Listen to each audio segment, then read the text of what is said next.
kuba twahuye muri kaminuza y'igisirikare tuje kugira ngo twiginane twongere twugurure umwaka w'ishure dutanguze noneho n'ivyigwa twongera dusozera iyindwi yahariye ubumenyi inkino n'imico kama muri iki kigo tugiriyeho kandi twakiriye n'indahiro badushikirije icese mw'ibanga ry'intwazangabo y'umugwi wa 50 wejeje kuronka impapuro z'umutsindo ndetse twamaze no kwemerera kwinjira kw'imikangara mishasha y'umugwi wa 55 mu rwego rwa gisirikare.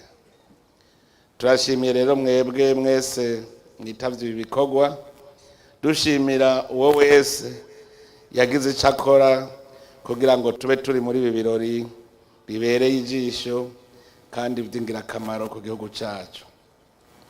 Turashimiye kandi n'iyi mikangara yahisemwo igikorwa kitoroshe, igikorwa cyo kwitangira igihugu kurusha abandi.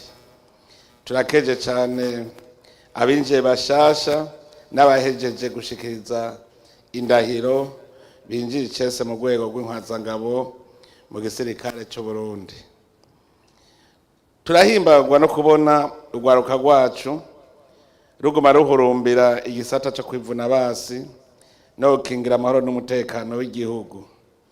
Iki ni kimenyetso kitabesha cerekana ko urwaruka rwacu rukunda igihugu gushika naho rwumva ko rushobora no kucihebera.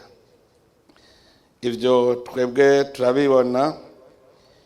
tubibona kuko twumvise ko n'abatashikiriwe bitabanejereje na gato, ariko tukaba nabo nyene twashaka kubaremesha kuko nabo batakiriwe bo kwizera ko ikitariwe cokeje gishobora kuribwa gitetse, kuko murundi wese yamagavye agabiye gukingira igihugu nka kurya vyari biri kuva kera na rindi.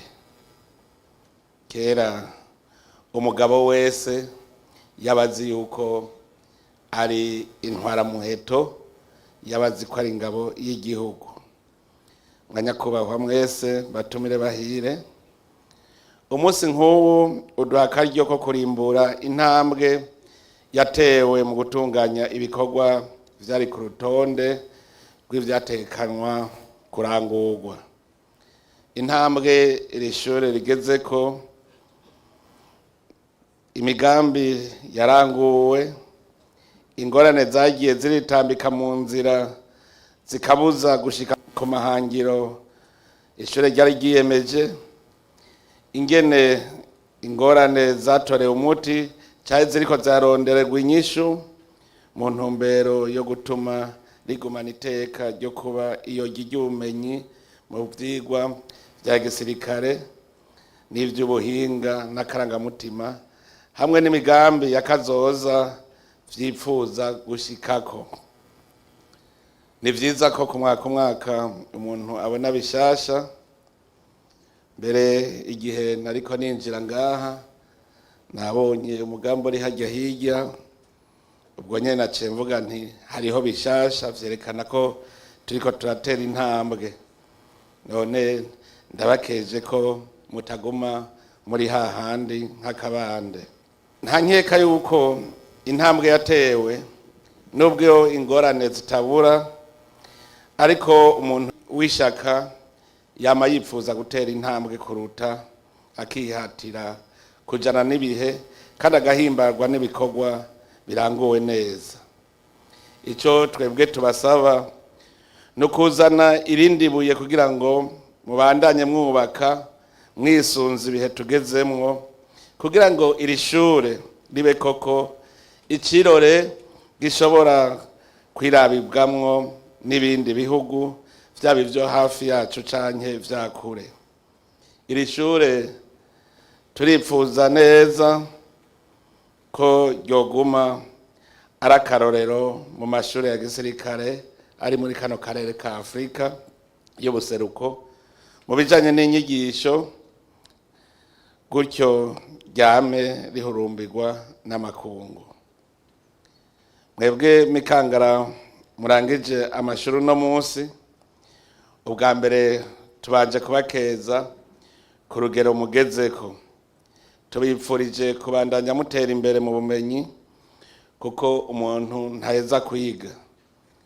Uno munsi murinjiye ku rundi rugero rw'ubuzima, aho mugiye gushira mu ngiro ivyo mwize mu kubaka igihugu cacu. None rero turabahaye ikaze mu bikorwa, kuko ntimuje kwicara. Namwe bashasha mwinjiye, turabipfurije ibihe vyiza n'urugendo rwiza mutanguye muri kaminuza. Muze mwige muzirikana ko ubumenyi bwiza bujana n'inyifato ibereye, umuntu w'ubuntu, umuntu akunda ibikorwa no kwitangira igihugu. Tubasaba kuba akarorero keza mu rundi rwaruka ruri inyuma yanyu, cyane cyane muri discipline ariyo yamye iranga intwaramiheto z'igihugu cacu, izibe uruhererekane uko imyaka izoza irakurikirana. Muri iyi ndwi yari yahariwe ubumenyi, inkino n'imico kama, yaduhaye akaryo ko kwerekana ko iterambere ridashingiye ku bumenyi bwo mu ishure gusa, ariko kandi ko rishingiye ku gutsimbataza impano, kubungabunga amagara meza biciye mu nkino, no gukingira akaranga kacu biciye mu mico kama. Gashasha mwaronkeye muri iyi ndwi, tubipfurije ko babera impamba izobashikana mu bigero bikwiye. Nagomba asubire kwibutsa yuko ingabo z'i Burundi zamye ari serukarukambye kuva kera na rindi, ntizigeze zigwana igihinagongo kuva muri kahise k'igihugu cacu. Uru Burundi bwacu ubusomborokeje ingabo yamye yibonerako, mbere ababibonye abamaze guhura nazo barabizi.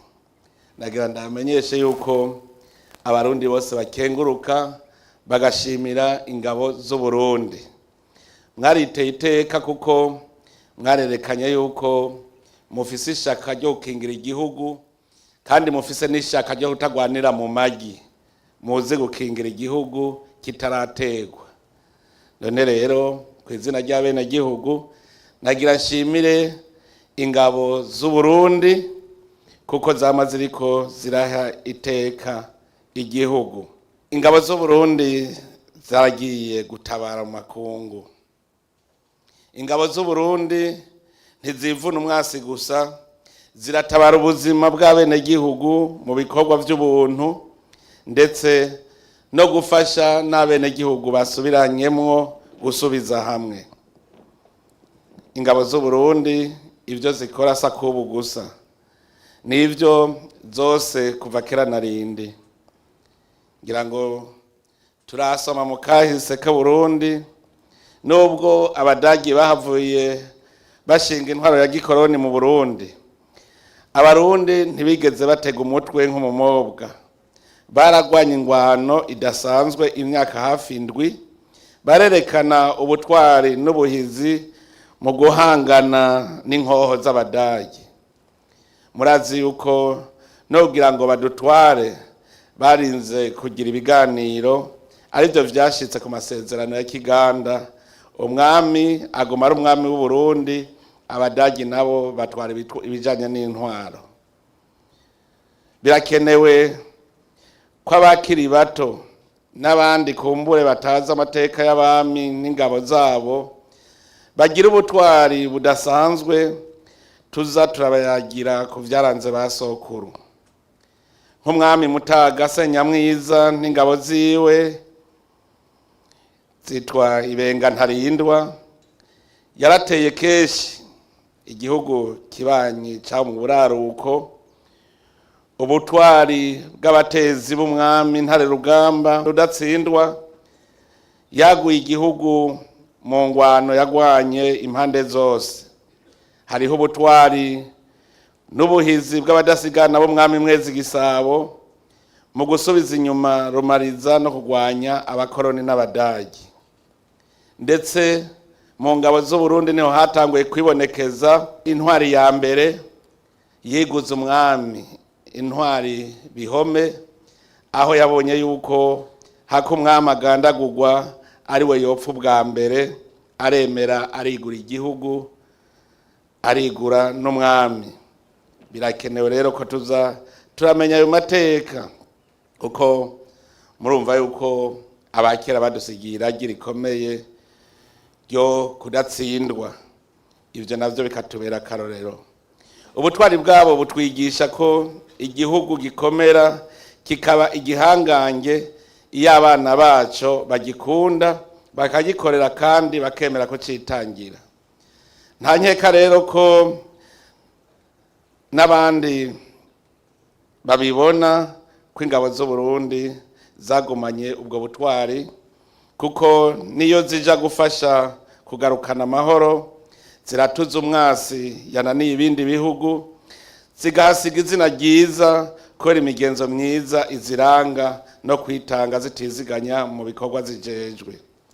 Gushika uno munsi ingabo z'u Burundi zirubashwe aho zirangura ibikorwa hose, aho benshi bavuga bati hajya atari ingabo z'u Burundi nta wundi yohashobora.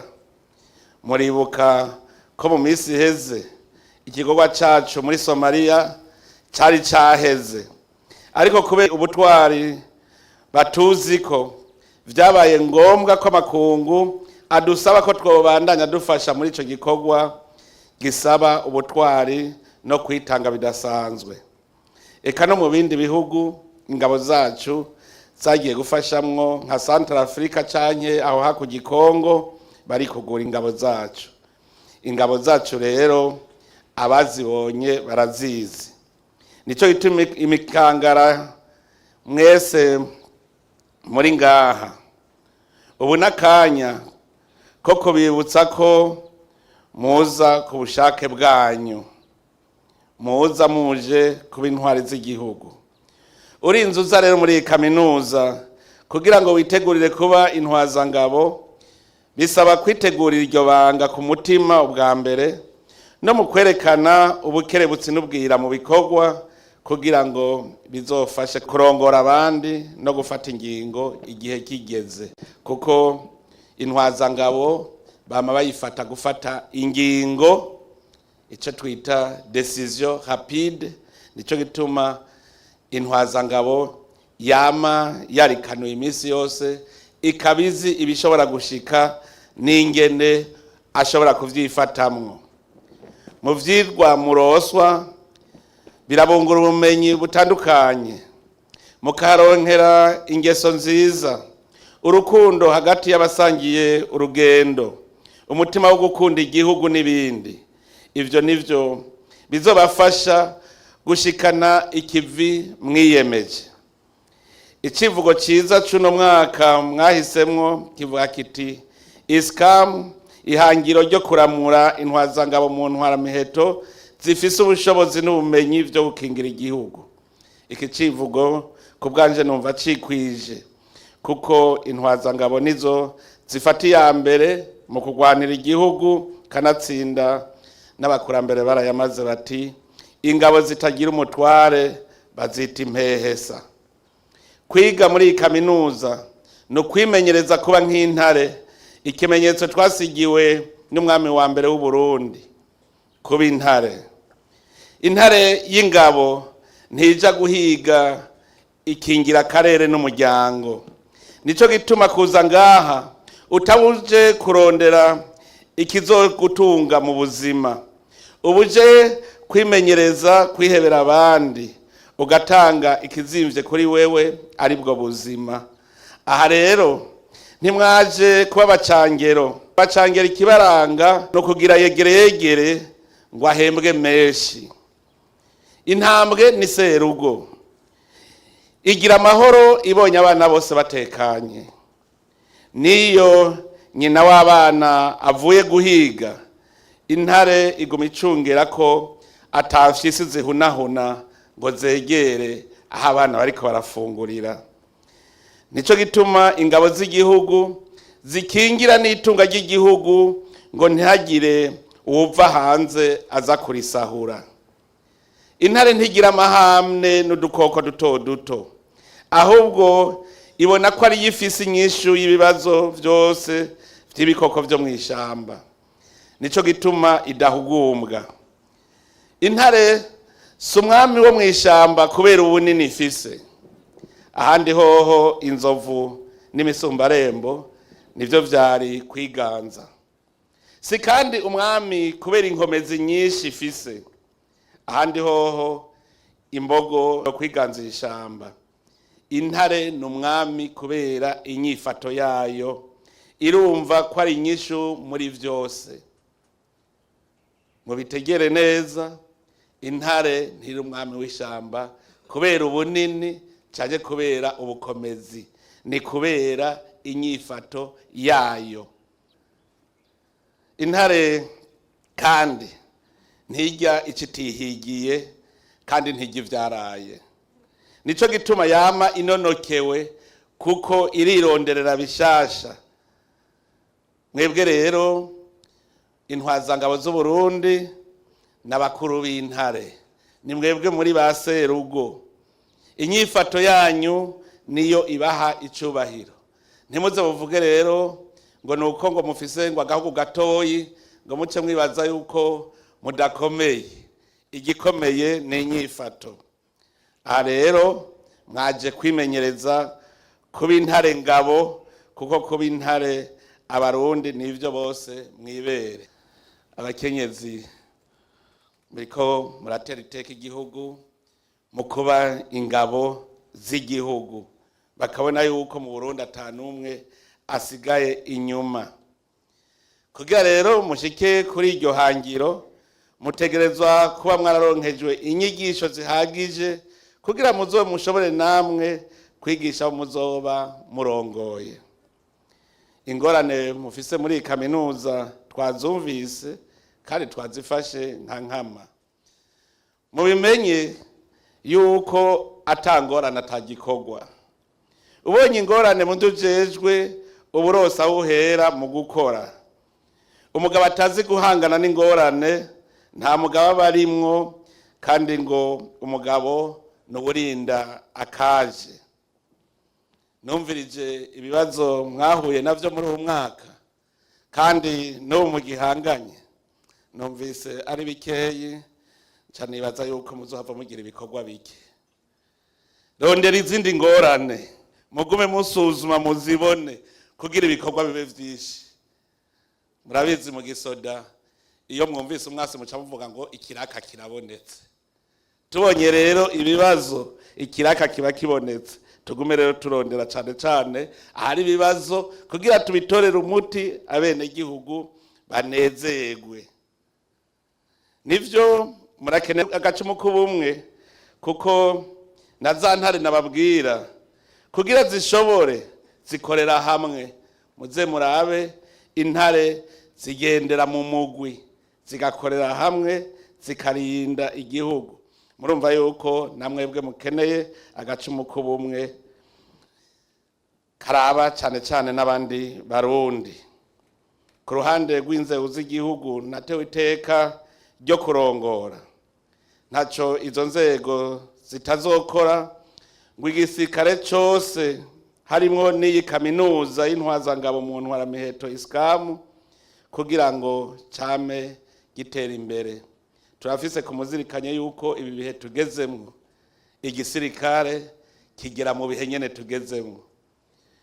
Kera ni haba twakoresha umuheto tukaduga kuraka, ubu mu bihe tugezemwo harageze ko tugira igisoda kigezweho nyene. Nico gituma mu myitwarariko ndetse dukoranye namwe bw'intwazangabo, dukoranye n'abasirikare bose, twafashe ingingo yuko dukorera hamwe turondere uburyo, kuko twasanze mu Burundi buhari.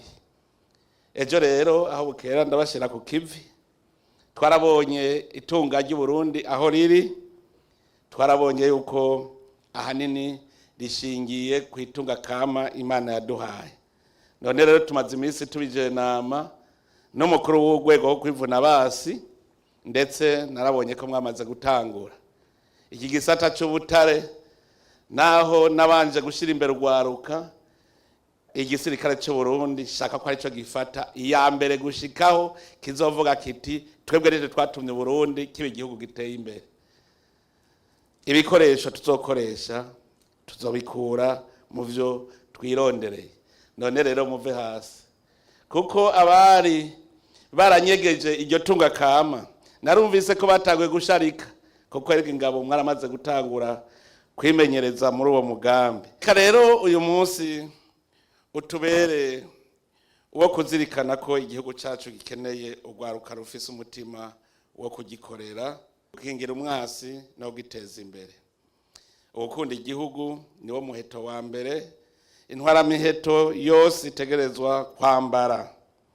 Umuntu ashobora kwiga byinshi akagira ubumenyi bwinshi, ariko adafise umutima wo gukunda igihugu, ivyo byose bimupfako ubusa. Ikindi kintu mukwiye kumenya, ugukunda igihugu si amajambo gusa, n'ibikorwa, kubaha amategeko, gukorana umwete no gushigikira imigambi y'igihugu. Twarabimenyesheje yuko ugukunda igihugu si ururirimbo, bibonekera mu ngiro. Ukunda igihugu uragishariza. Ukunda igihugu ntiwemera ko kiba igihugu cy'umwanda. Ukunda igihugu ukunda umwene igihugu wacu, ukabona ko ari umuvukanyi. Ukunda igihugu urakunda amategeko yacu. None tubipfuriza rero kuba intwaramiheto ziharanira amahoro, iterambere n'ubutungane kuri bose. Uno munsi w'akanyamuneza, kuko turiko twigina umwimbu. Nico gituma nagomba guhereza ngaha amajambo nsozera nongera gukengurukira ubutumire mwaduhaye bwo kuza guhagararira bino birori. Twongera kandi dushimira indongozi za kaminuza y'intwaramiheto ISCAM, abigisha bose n'abafasha mu gutunganya imirimo ya misi yose, kukigoro kadasanzwe bagira mu kurosa ubumenyi abanyeshure mu bisata bitandukanye. Ni kuri ayo majambo mbere dusozereye ko dutangaza icese ko twuguruye umwaka w'ivyigwa w'ibihumbi 2025 ushira ibihumbi 2026 muri kaminuza y'intwaramiheto ISCAM. Ni harambe urwego rwo kwivuna basi mu Burundi, ni harambe kaminuza y'intwaramiheto ISCAM. Imana ihezagire Uburundi n'abarundi.